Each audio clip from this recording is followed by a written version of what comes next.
explores about the evolving roles of the teacher as an organizational leader and their impact on school change.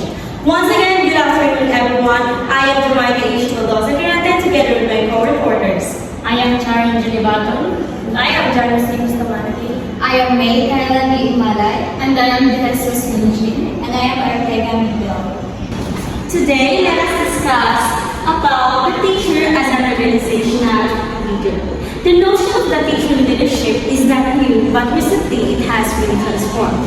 Before, teachers were given different leadership roles like team leader or department head, but they mostly just followed an orders and didn't make a big change. Now, teachers are seen as leaders who can create change, work with others, and improve the school while they're still teaching. Everybody read the leadership? Leadership is the ability of an executive to direct, guide, and influence the behavior and work of others in order to achieve specific goals in a given situation. It is also defined as the ability to persuade a group to work toward a common goal. Alright, thank you. Leadership means guiding and influencing others to work together toward a goal. A leader helps people to know what to do, supports them, and encourages them to do their best to succeed in a certain situation. A leader must create future visions and, of course, to inspire the organizational members. Now, there are three factors of leadership. We have leader, communication, and situation.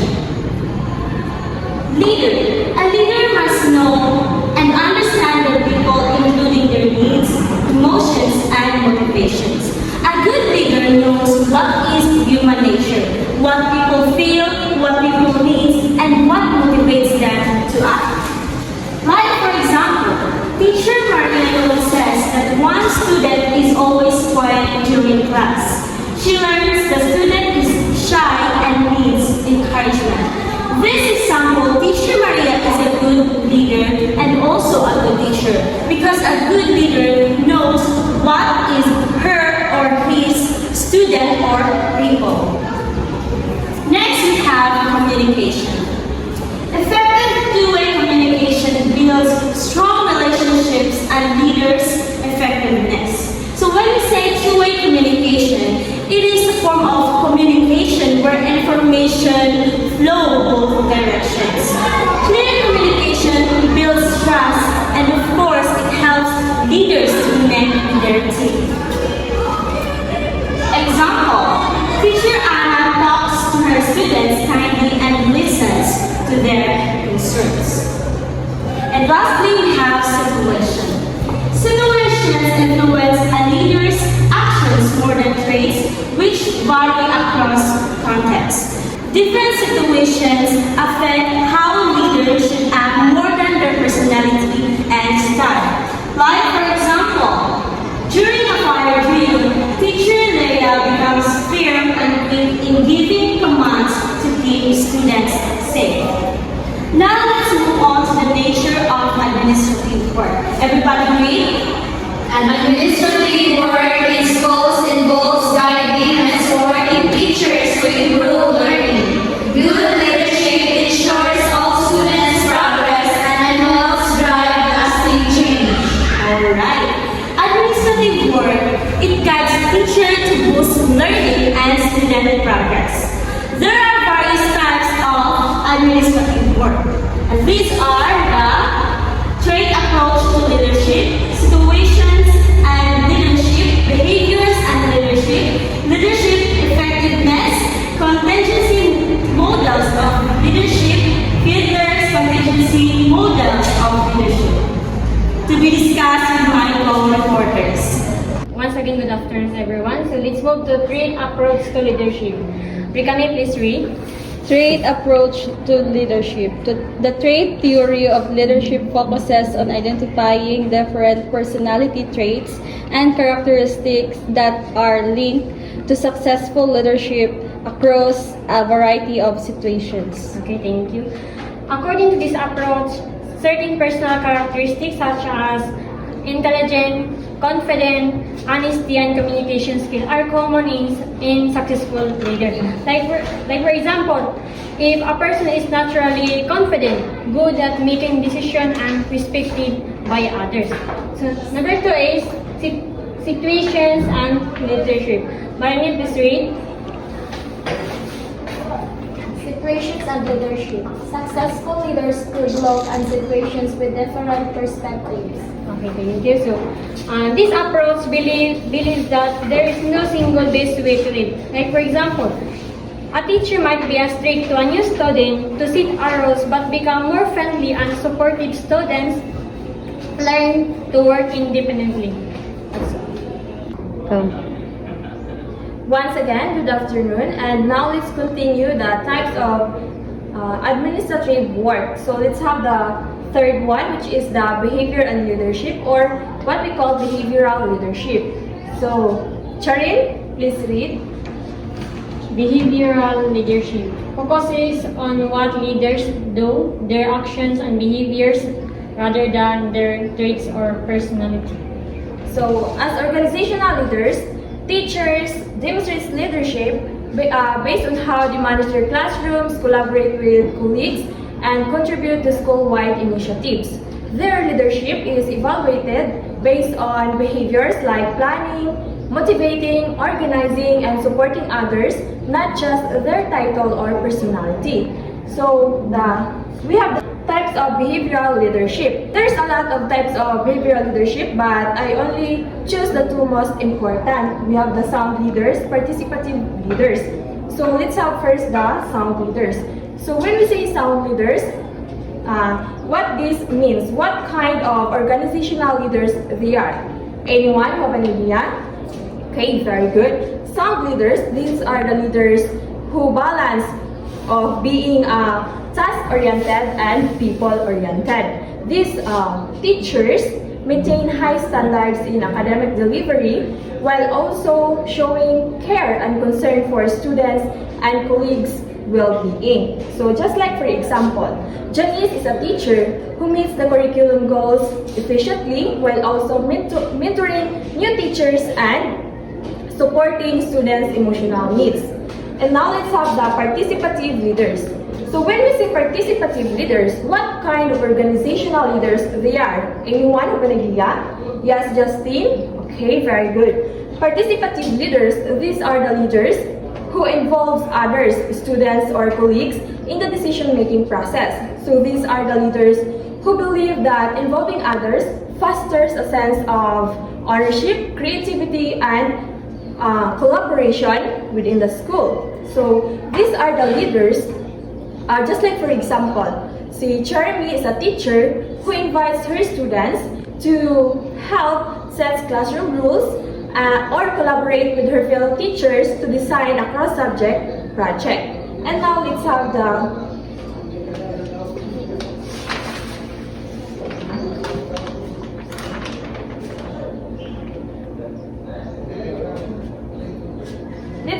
fourth type of administrative work. Leadership effectiveness. So when we say leadership effectiveness, recap, please read. Leadership effectiveness, the ability of the leader to achieve desired outcomes by influencing others effectively. Effective teachers lead by example, communicate clearly, make thoughtful decisions, and inspire others. So as organizational leaders, they contribute to school improvement, model professional behavior, and help drive educational success.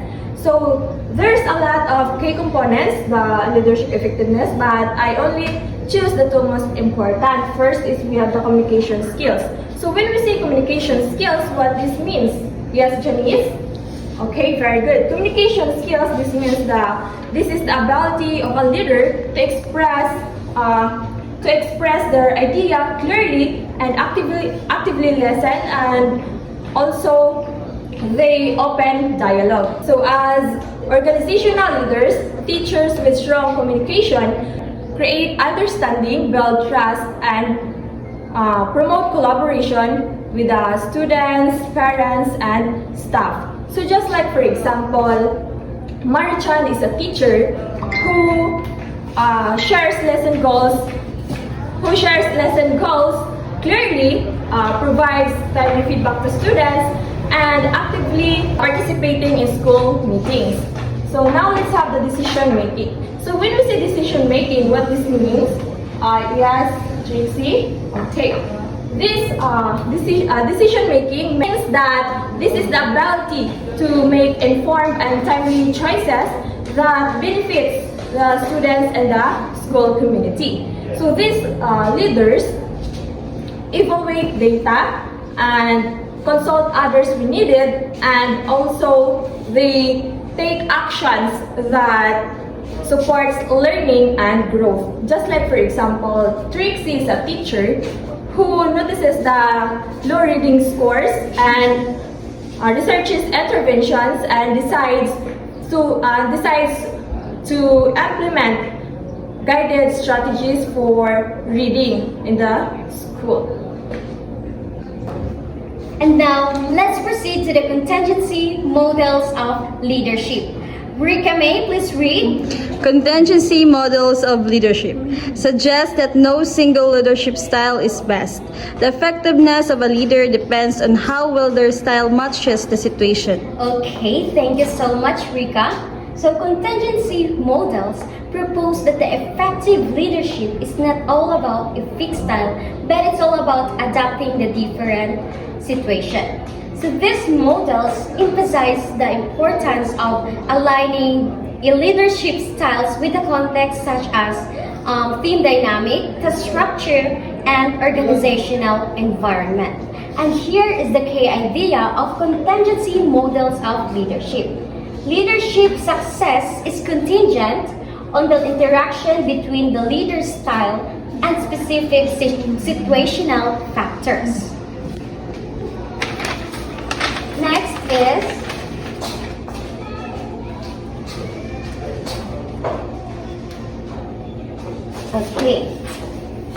Next is Fiedler's contingency models of leadership. Okay, John Ross, please read. Developed by Fred Fiedler, this model states that a leader's effectiveness depends on their leadership style and the degree to which the situation gives them control. Okay, thank you so much. So Fiedler's contingency models classifies a leaders as either a task-oriented or relationship-oriented. It measures how favorable the situation is using the three factors, which is the leader-member relations, the structure, and the position power. So the best performance of contingency models occurs between the proper match of leadership style and the favorableness of a situation. Once again, good afternoon, everyone. Now let's go into the transformational leadership. Please read, everyone. Is a leadership approach that focuses on inspiring and motivating followers to achieve their highest potential and exceed expectations by transforming their beliefs, values, and behaviors. Alright, transformational leadership, it was first introduced by James Mark Gregor Burns in 1978 and expanded by Bernard Bass in 1980s. Transformational leadership theory, it fosters high levels of commitment, performance, and satisfaction among their members. Transformational leadership, it focuses on inspiring and motivating their members to achieve their higher potential and goals. There are 4 components of transformational leadership theory. First is the inspirational motivation. Please read, everyone. Leaders articulate a compelling vision that inspires and motivates others. Alright, inspirational motivation, it is the ability to inspire and motivate their members to achieve their ambitious goals. Next is the idealized influence. Please read, everyone. Leaders act as role models, earning trust and respect. Alright, thank you. Inspirational influence, it is a key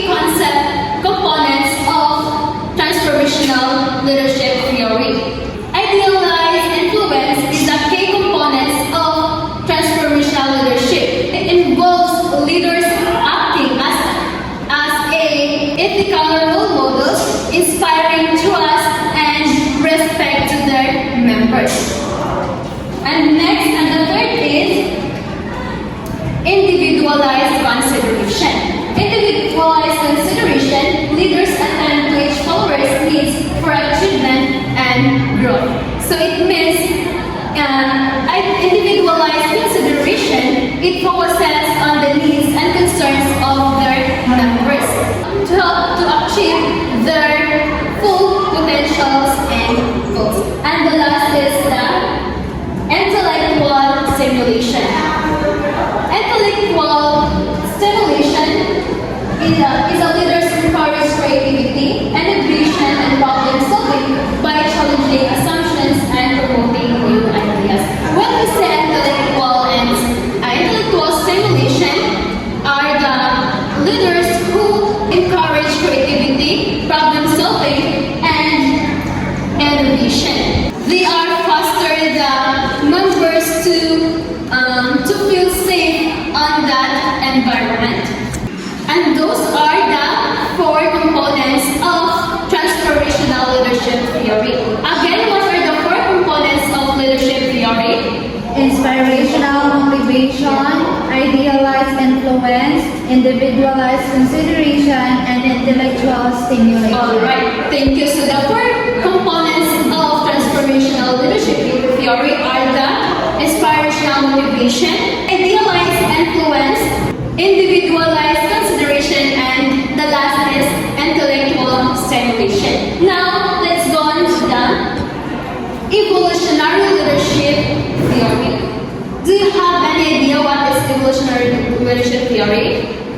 Alright, none? Please read, everyone. Is a psychological and biological framework that explains leadership as a product of human evolution. So, evolutionary leadership theory, this means that humans evolve to follow and respond to their leaders, because doing so can help group cooperation, solve problems, and survive through. This theory suggests that our instincts about who should lead are rooted in the evolutionary past. And there are two key concepts of evolutionary leadership theory. First is the leadership as an evolved trait. Please read everyone. Is seen as an adaptive trait that evolved to help human groups coordinate, make decisions, resolve conflicts, and increase chances of survival and reproduction. Okay, thank you. So this means that leadership is not just about learned behavior or social role, but a trait that developed over time through evolution, because it provided survival advantages. And the next is the follower-leader dynamics. Please read everyone. Refers to the relationship and interaction between leaders and their followers within a group, organization, or system. Alright. Follower-leader dynamics means that it is the way to lead. It is the way leaders and followers influence each other and work together. This dynamic includes the leaders guide, motivate, and support their members, and also their members and how members respond, contribute, and shape their leaders in a good way, and how members respond, contribute, and shape the leaders' actions or decisions. Again, what are the key concepts of evolutionary leadership theory? Leadership as an evolved trait, follower-leader dynamics. Alright, that could be all. Thank you. Again, good afternoon everyone, and now let's proceed to the nature's leadership. Please read everyone. Teacher leader is leading within and beyond the classroom. Teachers can be leaders as they model best practices. According to Dr. Reverend Scorpius, who runs the American University School of Education's administrative program, the heart of an educator's work is students' learning and well-being. Thank you so much. So this means teachers as a professional who carry through with this process to make change in their schools and for the benefits for their students. And these qualities is not only help teachers improve mentoring outcomes, but it also help to build a community, encourage inclusivity and great cultures for the improvement of themselves and also for their students. And now there are the leadership style that teachers can use inside or outside the classroom. First is the authoritative leaders, democratic and coaching. First is the authoritative leaders. Please read. Authoritative leaders push their teams to pursue common goals. According to Dr. Sundjames, authoritative leaders rely heavily on strategy, using data to set high expectations and take thoughtful risks. So, authoritative leaders is also the meaningful growth, demonstrate determinations and resilience. They inspiring their teams to success. And second one is the democratic. Please read. Democratic leaders are the first to seek feedback and share decision-making responsibilities. According to Dr. Sundjames, democratic leadership is about believing student parents and the community have a voice. So, democratic leaders is it is often made in education gathering feedback from the students, staff, administrators, and families to implement a school-wide changes and policies. Last is coaching. Please read. Coaching leaders take young or struggling teachers under their wings to mentor. So this leadership style is more usually time consuming for the teacher's leader and requires more empathy. And now let's proceed to the instructional leadership.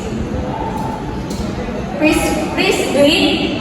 Instructional leadership skills are the traits possessed by effective educational leaders to inspire action and optimism. So this leader set an examples for others by treating people fairly.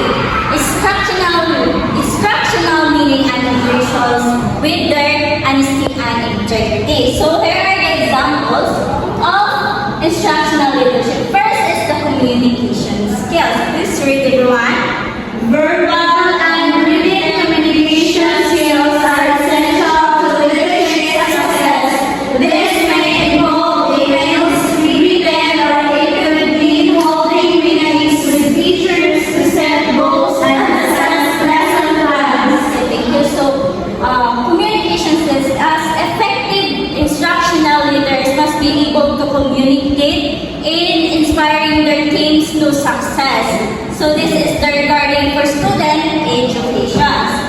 Next is effective planning. An instructional leader's ability to research and provide necessary resources improves learning and allows teachers to be more effective at their job. For examples, at school principals may adopt new technology for learning tools that overseeing a staff initiative. This process requires planning because adaptability is important to support creativity and innovative of teaching. Lastly is interaction with parents. So interactional leaders recognize the importance of the parents' role in the success of their child and the cumulative effect on the success of the school. So that the principal can identify the family members to have a critical support for the important events, for example, in the fundraising or other extracurricular activities. Again, And what are the examples of instructional leadership skills? Yes, we have the communication skills, effective planning, and lastly is the interactions with parents. And that's all our discussion for this afternoon. Thank you.